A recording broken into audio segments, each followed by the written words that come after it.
The story of Holland Rose captured the nation's attention during the 1920s. And even today, it holds a powerful message that deserves to never be forgotten. This is his incredible true story.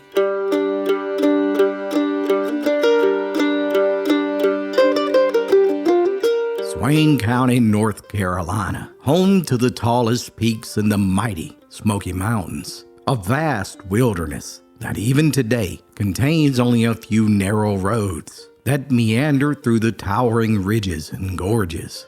This is the setting where one of the most sensational stories took place along the banks of Eagle Creek.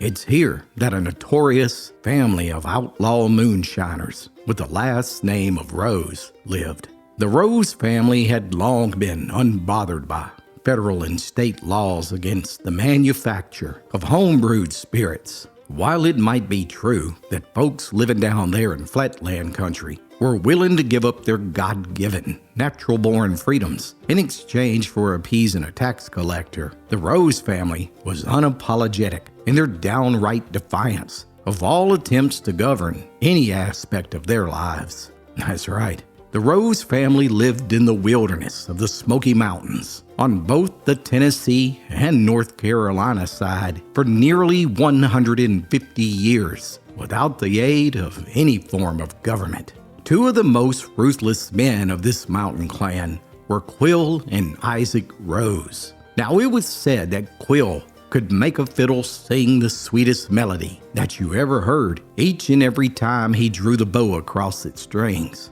But at all other times, he was one of the meanest fellas to ever put on a pair of boots. Old Quill and Isaac had fought on the Confederate side during the war between the states in the infamous group known as the Thomas Legion. This was a band of renegades consisting of Cherokees and hillsmen who fought alongside each other like blood brothers while terrorizing the highlands and even raiding places like Cades Cove. Well, anyhow, after the war was over, both men settled along Eagle Creek, where the closest road of any sort was over 5 miles away, and they didn't take kindly to strangers snooping around.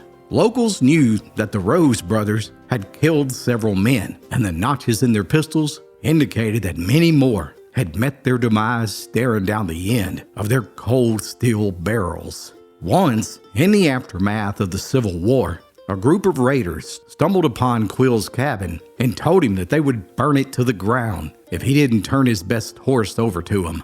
Quill calmly produced 2 fully loaded sidearms, one in each hand, and replied, "Now, it's true you might take my horse, but it won't be before I unload both of these in most of you'ns' heads. Today's a perfect day for dying, and I tell you right now, a lot of you are gonna die before I do." After hearing the sincerity in Mr. Rose's voice, the posse of men thought better of their plan and quietly showed themselves off the property. Another time, Isaac and Quill had taken their wives to a corn shucking, where dozens of folks were ready to throw down on a feast of food that was lined up on several tables underneath the balcony of a 2-story house. Before long, Quill noticed that all the women folk were making crude remarks about his wife, who was half Cherokee, and they were even refusing to let her take part of any of the preparations of the food. Quill wasn't about to let his wife be treated in such a manner, so he drank down a tall glass of whiskey and made his way to that 2nd-story balcony and proceeded to urinate all over the tables of food before both of the Rose brothers tipped their hats to the stunned ladies while coolly helping their wives onto their wagon and exiting the party. Well, in 1875, Isaac Rose's son, James Holland Rose, was born into this rough and tumble family. Uncle Quill quickly gave his nephew the nickname Hall. That would follow him for the rest of his life. Now, it should come as no surprise that as a youngster, Hall grew up standing on a log just so he'd be tall enough to stir the mash of his father and his uncle's blockade liquor. And once he was big enough to carry a gallon down the mountain on his own, he too began making and selling stump water to those foreigners down there in flatland country. By all accounts, Hall was destined to follow in his family's footsteps as an independent Highlander who lived by his own code. Heck, there were already whispers amongst the locals that Hall had killed 2 men in Georgia, and the law, well, they wouldn't dare try to arrest him. By 1905, Hall Rose was married with 4 children of his own and had lived as a moonshiner for his entire life. Maybe it was the turning of the century, or the lure of what was beyond those mountains. But it was clear the world was changing, and Hall began to do some soul searching. Perhaps he needed a new direction in life, and stunningly, in the fall of that year, he did just that by joining the United States Army.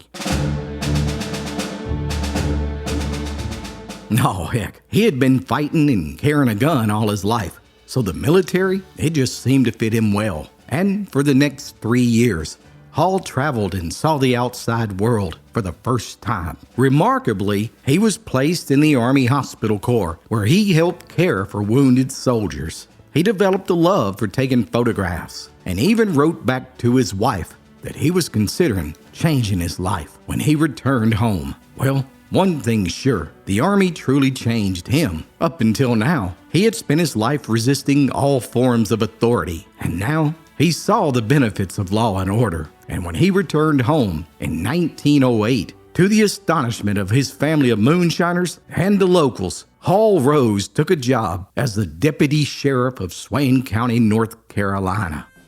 That's right. By 1908, the lifelong moonshiner, Hall Rose, was now a man of the law. Tall and slender, with light blue eyes, Hall was now clean-shaven and dressed the part of a reformed man. Even the outlaws respected him. There was just something in his look and the way he carried himself that soothed men that he sought to arrest. Instead of infuriating them, Hall would just say, "Jim, I got a piece of paper here that I gotta serve on you. Oh, I'm sorry, but of course it's gotta be done. Now, if you'll come along quietly and behave yourself, I'll treat you like a gentleman. I don't want to put handcuffs on a man like you."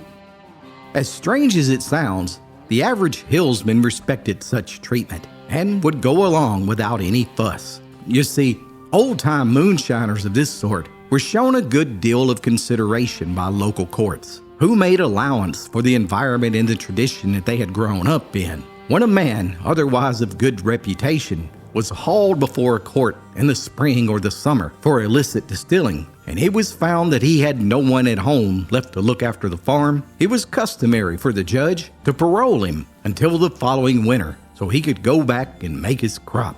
This being done, his family was provided for, and the man would return without escort and give himself up and serve his term. Still, there were some moonshiners in the mountains who had to be handled the old-fashioned way, by force, and that's if they were caught at all. Among them were some desperados, men already stained with blood and reckless or ruthless about shedding more. And despite his civilized looks, the former moonshine took great pleasure in arresting men like this. While many men loved nothing more than to hunt animals, Hall, well, he loved nothing more than man hunting. It became his sport, the thrill of catching an outlaw who had been on the run and then politely pistol whipping him before he arrested him. Oh, it excited him. Even better, shooting an unarmed moonshiner who was trying to surrender just because there were no witnesses. Soon, Hall realized that being a lawman allowed him to become more of an outlaw than he had ever been when he was on the wrong side of the law. And before long, he had killed 2 more men while supposedly in the line of duty, while the justice system simply looked the other way. And for that, the folks of Swain County hated him. There was nothing worse than a man like Hall Rose. But as bad as folks thought Rose was, they hadn't seen nothing yet. Because what happens next would cement Hall Rose's legend as one of the most ruthless lawmen in history.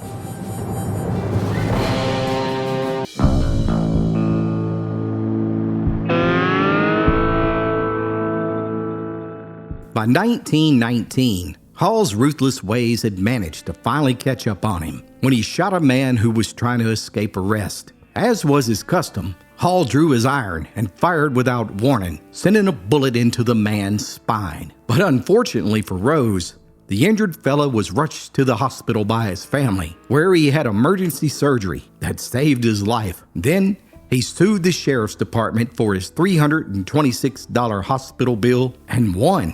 And for that, Hall Rose was fired.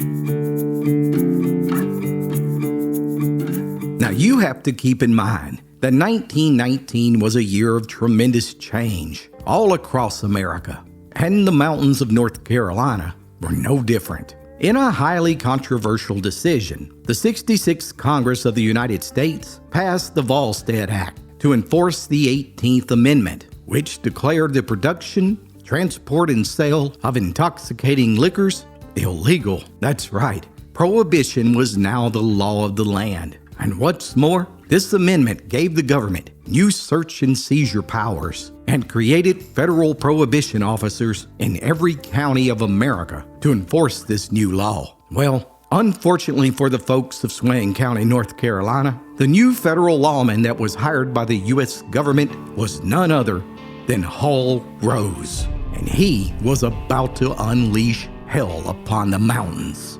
Now, acting under the authority of the United States government, Hall began aggressively enforcing the anti-alcohol laws. He conducted endless raids, capturing stills and arresting anyone with as much as a single flask of whiskey. Rose bent the law over and over, and many times he flat out broke it. And he conducted illegal searches of personal belongings, homes, and barns without even a search warrant. And soon, there was a murmur amongst the locals as folks began to wonder out loud down at the grist mills, and even on Sundays after church, just how long it would be before Hall Rose found himself on the wrong end of a shotgun barrel. Enter into this story a man named Babe Bernett, a tall, worn mountaineer with a stern expression and always alert, snapping eyes. Bernett lived on Brush Creek, where he had a modest farm and apple orchard. He had recently returned to the area after hiding out west to live with his sons because he had nearly beat the Swain County postmaster to death in an argument over the price of a stamp needed to mail a letter. But that was 5 years ago, and now things had cooled down enough for Bernett to move back to his mountain home and resume his simple life. And on October 25th, 1920, Hall Rose and his deputy, Charles Beck, decided to pay a little visit to Babe Bernett without a search warrant to see if there was any unusual activity going on with his recently harvested apple crop. The two officers drove nearly 16 miles down a gravel, twisting mountain road until finally it ended in a footpath leading to the top of a mountain where Babe Bernett lived. They parked their car and hiked up the next quarter mile till they finally reached the homestead. Almost as if he had been suspecting them, Bernett immediately greeted the lawman and even showed him around his farm. But there in the barn, just as the federal agents had suspected, was 2 barrels of apples fermenting. Yet Bernett insisted that he was just making apple vinegar. But Rose, he wasn't buying it, and he decided to look a little more closely without the watchful eye of the homeowner. So the 2 federal agents began searching around the edge of the woods, where sure enough, they found 5 more barrels of the apple concoction. And even more damning, there on the ground were fresh ashes underneath each barrel, where a now hidden still had recently been operating. Well, Deputy Beck, it looks like we done caught old Babe red-handed, Rose surmised. And with that, the 2 men went back to the barn to arrest the homeowner. Now, I need to pause here for just a moment. You see, what happens next in this story is still disputed to this very day. Some claim that Hall Rose drew his weapon and shot Babe Bernett in his leg during a struggle to arrest him, while others, they maintain that Bernett was the first to fire. But one thing was clear. No sooner than Rose emerged around the corner of the barn to arrest Babe Bernett, a hailstorm of bullets erupted from both lawmen, along with a single shotgun blast fired by Bernett. And when the smoke cleared, Hall Rose was laying on the ground, dead from a load of buckshot to the chest. Babe Bernett took off running towards the woods as Officer Beck emptied every cartridge from his revolver at the running target. who was now at least 70 yards away, before he disappeared into the woods. Beck took one last look at Hall's lifeless body, and then he dashed down the mountain towards the car. Several times as he fled away from the scene, he stopped at cabins, begging the mountaineers to help him or to let him use a phone. And each time, a cabin door was slammed in his face. No one wanted to get involved in any way. Finally, Beck made it to town, where he called the sheriff back in Bryson City and told him what had happened. Within an hour, a 14-man posse, along with 2 bloodhounds, were en route to the crime scene. But catching Babe Bernett, oh, that would prove easier said than done.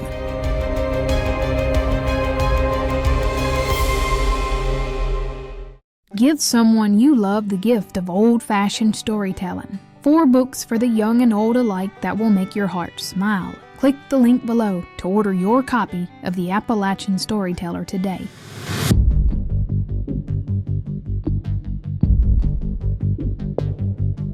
As soon as the posse made it to the scene, the bloodhounds immediately picked up on Babe Bernett's trail and tracked him along a creek for a half-mile to his closest neighbor's cabin, where the homeowner admitted to giving Bernett a bottle of turpentine and dressing his gunshot wound to his lower leg. Bernett soaked both his boots in the turpentine and continued his escape into the mountains. The turpentine made it impossible for the hounds to follow him. Just like that, a bounty of $600 was put on Babe Bernett's head, wanted dead or alive, for killing a federal officer. By the next day, U.S. Marshals, along with a small army of men, arrived by train and mounted a massive manhunt looking for the fugitive. But catching a mountaineer on his own turf is like trying to catch the wind with a fly swatter. And despite a relentless combing of the hills, days soon turned into weeks, and then months. Bernett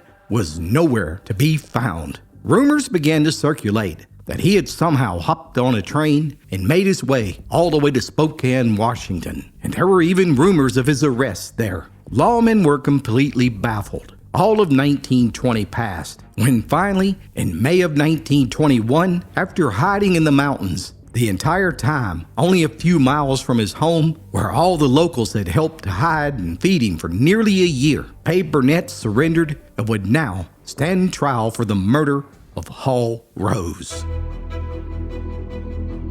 The death of Hall Rose shocked America. Despite being a shady character, he was one of the first federal Prohibition officers killed in the line of duty. Suddenly, the search and seizure tactics being used by the government and the Fourth Amendment of the United States Constitution, which was supposed to protect against such searches, were front and center as the entire nation watched eagerly for the trial to unfold.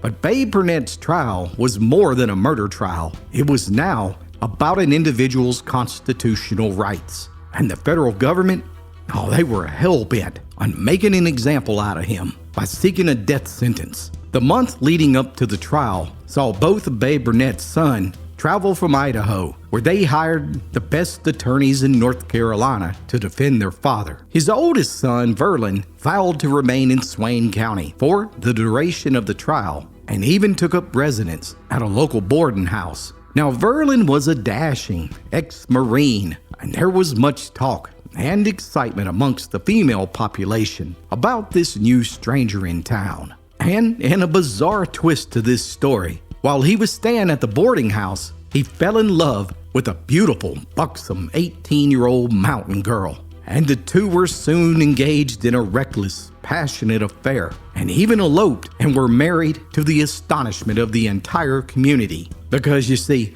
it turns out that that beautiful girl that Babe Bernett's son, Verlin, was married to was none other than Ima Rose, Hall Rose's daughter. While the drama between Verlin and Ima was all the talk of the town, back inside the courtroom, a serious battle between the federal government and Babe's attorney was well underway.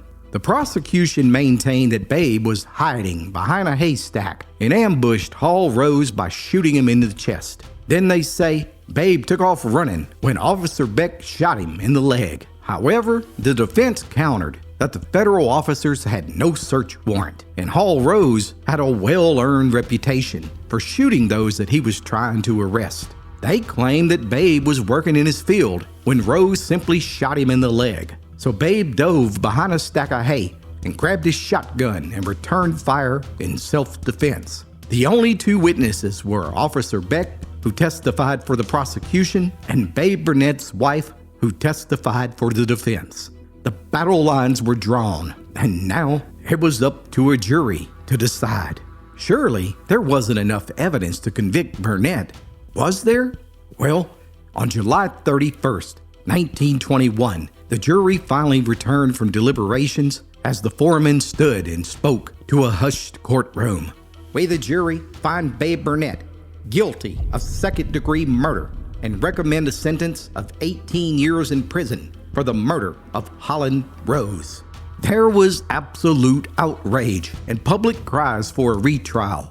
Newspaper columnists and editorials all across America likened the verdict to the abolishment of the Fourth Amendment. Babe's lawyers petitioned the North Carolina Supreme Court for an appeal, and finally, due to public pressure, a retrial was held 8 months later, where on March 11th, 1922, Babe Bernett once again found himself standing before a jury of his peers, and after 3 hours of deliberation, the verdict was once again in. We, the jury, find Babe Bernett not guilty. And this time, the prosecution erupted in outrage.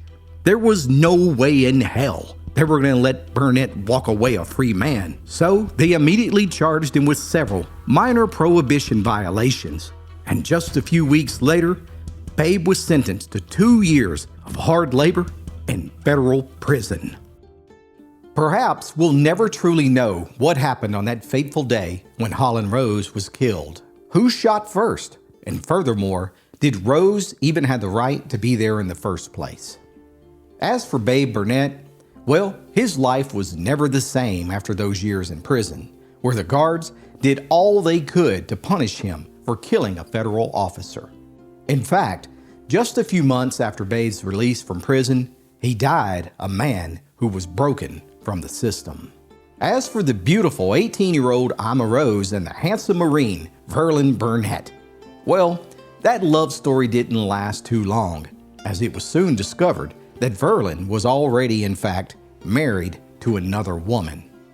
Nowadays, most folks have never even heard the story of Hall Rose or Babe Bernett, a case that divided the nation, with half of the people saying that Babe got away with murder, and the other half saying, well, Rose, he deserved it. However, there was never a question of who was right and wrong amongst the Hills folk.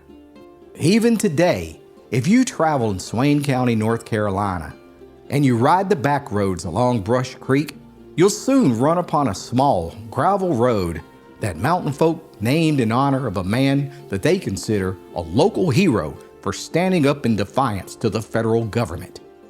J.E. Babe Bernett Road. Well, what about you, my friend? What do you think about this story? I look forward to your comments below.